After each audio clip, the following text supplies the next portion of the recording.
સાહેબજીના મુવાડા પ્રાથમિક શાળાના શિક્ષક કૌશિકભાઈની બદલી થતા ગ્રામજનો શિક્ષકશ્રીઓ દ્વારા વિદાય સમારોહનું આયોજન કરવામાં આવ્યું। પ્રાપ્ત માહિતી અનુસાર ગાંધીનગર જિલ્લાના દહેગામ તાલુકા ખાતે સાહેબજીના મુવાડા પ્રાથમિક શાળાના કૌશિકભાઈ શિક્ષક 30 વર્ષ સેવા આપી તેમની બદલી ગાંધીનગર જિલ્લાના વલાદ ગામમાં થવાથી શાળામાં ફરજ બજાવી રહેલા શિક્ષકશ્રીઓ તથા ગ્રામજનો દ્વારા ભવ્ય વિદાય સમારોહનું આયોજન કરવામાં આવ્યું। આ કાર્યક્રમની શરૂઆત દીપ પ્રાગટ્ય અને સરસ્વતી વંદનાથી કરવામાં આવી। આ પ્રસંગે શાળાના આચાર્ય શ્રી વિનાબેન ખરાડીએ શિક્ષકશ્રીના શાળા પ્રત્યેના યોગદાન અને શૈક્ષણિક સેવાઓને યાદ કરી પ્રશંસા વ્યક્ત કરી। સહ શિક્ષકો અને વિદ્યાર્થીઓએ પોતાના સંબોધનમાં શિક્ષકશ્રી સાથે જોડાયેલ અનુભવો અને સ્મરણીય પ્રસંગો શેર કરી લાગણીસભર વિદાય આપી।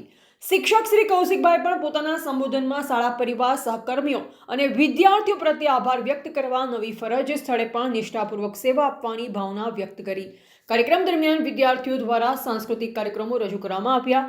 અંતે શાળા તરફથી શિક્ષકશ્રીને સાલ પુષ્પગુચ્છ તથા સ્મૃતિચિહ્ન આપી સન્માનિત કરવામાં આવ્યા। આ સમગ્ર કાર્યક્રમમાં શાળાના શિક્ષકો, વિદ્યાર્થીઓ, વાલીઓ અને આમંત્રિત મહેમાનોની ઉપસ્થિતિ નોંધપાત્ર રહી હતી। રિપોર્ટર નરેશ ડી વ્યાસ, તંત્રી બનાસી પુકાર, બનાસકાંઠા।